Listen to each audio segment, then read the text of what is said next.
Shalom, Godly Family yang dikasihi Tuhan. Selamat pagi. Pagi hari ini kita akan menikmati teh hangat. Teduhkan hati, hadirkan semangat. Firman Tuhan akan kita baca dari Lukas 9 ayat 6 demikian. Lalu pergilah mereka dan mereka mengelilingi segala desa sambil memberitakan Injil dan menyembuhkan orang sakit di segala tempat. Demikian firman Tuhan, diberkati setiap kita yang hidup di dalamnya. Pada bagian ayat yang kita baca tadi, mengisahkan tentang ke-12 murid yang diutus oleh Tuhan Yesus.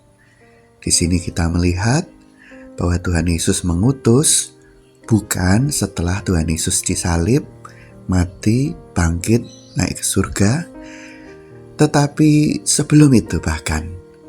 Di sini Tuhan Yesus mengutus agar ke-12 murid itu juga mulai belajar, terbiasa untuk memberitakan Injil, bahkan sejak sebelum Tuhan Yesus naik ke kayu salib.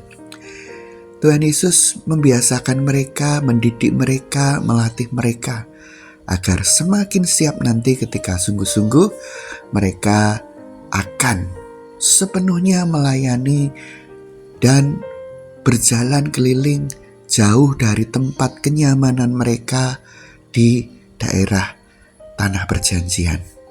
Baik ketika mereka hidup di daerah Galilea maupun juga ketika ada di sekitar ibu kota dari negara mereka yaitu Yerusalem.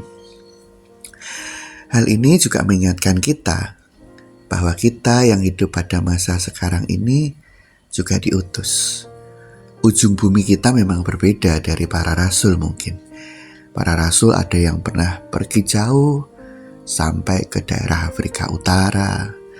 Ada yang sampai ke India konon ya, ketika kita tidak menemukan di dalam Alkitab namun ada sejarah yang mencatatnya. Kita punya ujung bumi yang berbeda-beda.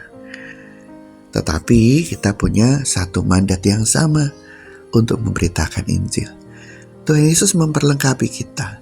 Tuhan Yesus memberikan kita kuasa sehingga kita bisa kabarkan Injil itu. Tugas kita adalah mengabarkan Injil. Masalah orang itu mau percaya atau tidak, itu bagian Tuhan. Tapi kita harus tetap setia mengabarkan Injil. Tidak semua dari kita diberikan kuasa untuk menyembuhkan orang.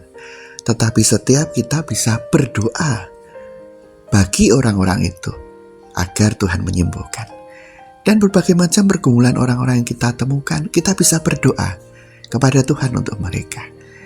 Namun kita senantiasa ingat, mengabarkan Injil dimanapun kita berada, kemanapun Tuhan utus, itu tetap harus kita lakukan dengan setia.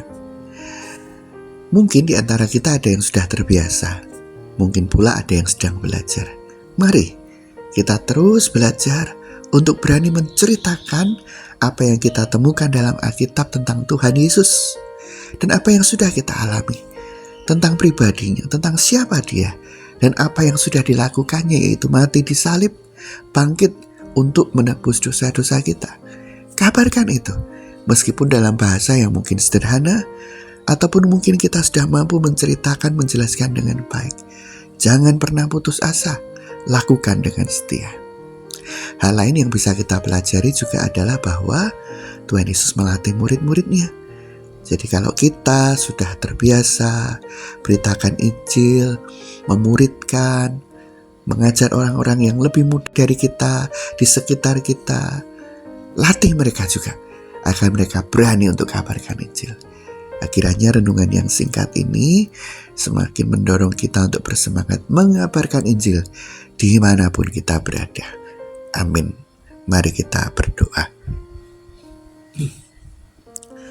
Bapa di surga, kami bersyukur untuk keselamatan yang sudah Engkau beri. Dan saat ini kami juga bersyukur bahwa Engkau mau memakai kami untuk kabarkan Injil.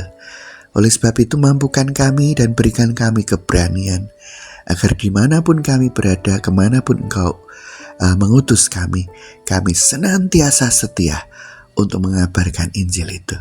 baik melalui perkataan kami tentang siapa Tuhan Yesus dan apa yang sudah dilakukannya bagi kami. Namun juga selain itu, berikan kami suatu kemampuan untuk menjadi teladan kehidupan, sehingga mereka boleh melihat Tuhan Yesus di dalam kami. Di dalam nama Tuhan Yesus kami berdoa dan bersyukur. Amin.